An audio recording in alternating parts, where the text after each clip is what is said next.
Hello and welcome. Today we are diving deep into a couple of fundamental ideas from the Indian Contract Act that, trust me, you run into way more often than you think. We're talking about bailment and pledge. So think about it for a second. What on earth could possibly connect handing your car keys to a valet, checking out a book from the library, and, leaving a watch at a pawn shop? They feel like totally different things, right? But believe it or not, legally, they're all cut from the same cloth. And that is the secret sauce. Every single one of these simple, everyday actions is actually a formal contract. It comes with a whole set of rules, rights, and duties for everybody involved. And understanding this stuff isn't just for law students, it's for anyone who owns anything, really. So let's break down exactly how this whole thing works. Okay, so here's our game plan. We're going to start with the big picture idea, the contract of bailment. Then we'll zoom in on the people involved, the bailor and the bailee. After that, we'll get into a very specific kind of bailment called a pledge. And finally, we'll put them side by side so the difference is crystal clear. Ready? Let's go. First up, the contract of bailment. Now, if you strip away all the legal jargon, this is simply about one person handing over their stuff to someone else for a little while, for a very specific reason. Right, so here's the official definition from Section 148 of the Act. The key thing to get here is that it's a temporary transfer of possession, not ownership. You're letting someone hold your stuff, not have it forever.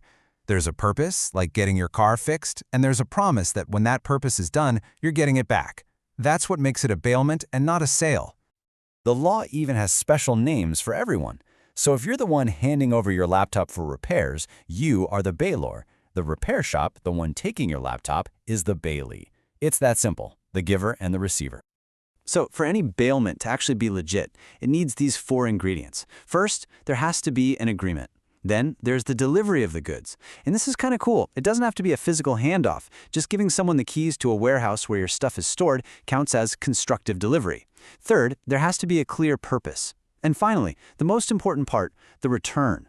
Once the job is done, the goods have to go back to the owner. No ifs, ands, or buts. All right, so let's dig into the roles here, starting with the bailor. That's the owner of the goods. What are the responsibilities and what are they entitled to in this deal?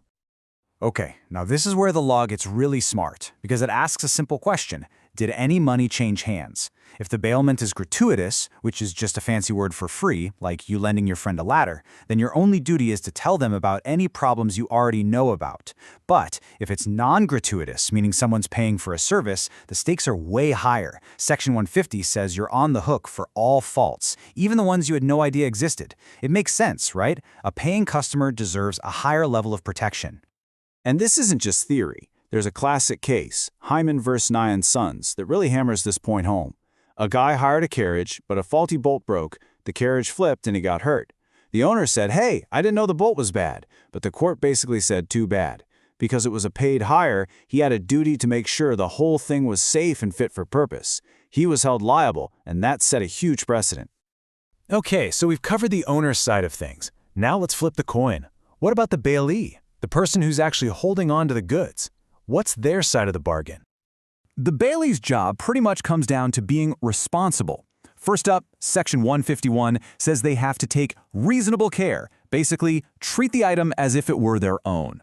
Then, Section 154 makes it clear, no unauthorized use. So the mechanic fixing your car can't use it for a weekend road trip.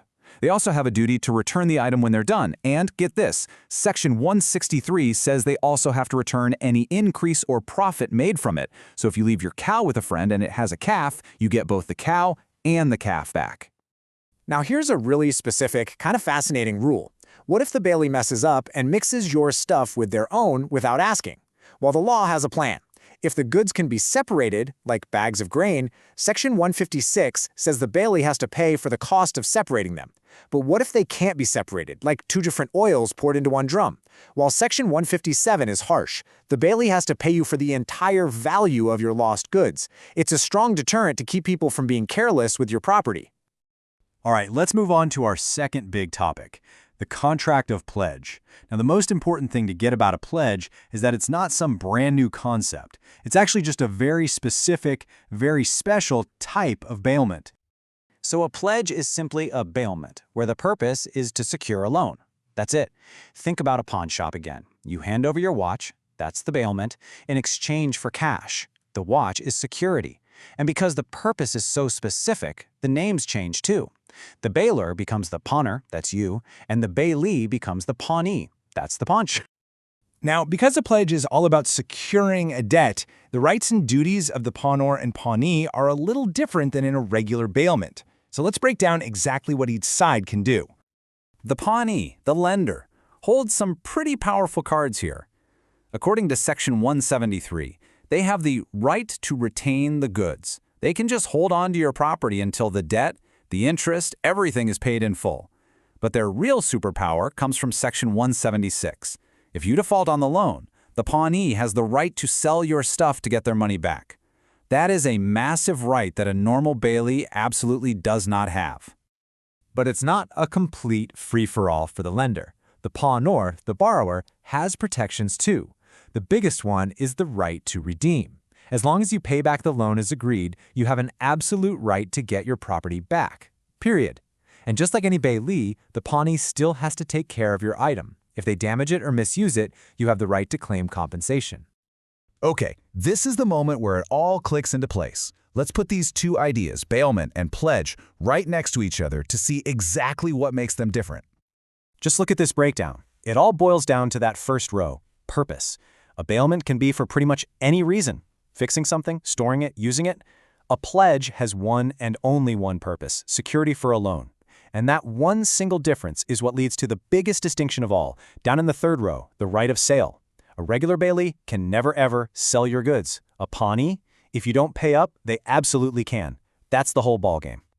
So if you're going to remember just one thing from all of this, let it be this simple sentence. All pledges are bailments, but not all bailments are pledges. A pledge is just a bailment that went to the gym, got stronger, and came back with the special power to sell your stuff if a debt isn't paid. So now you have the legal X-ray vision. The next time you drop off your laundry, give your keys to a valet, or even lend a friend a book, you'll know the invisible legal contract that's humming away in the background. My question to you is, where else do you see it? Think about it.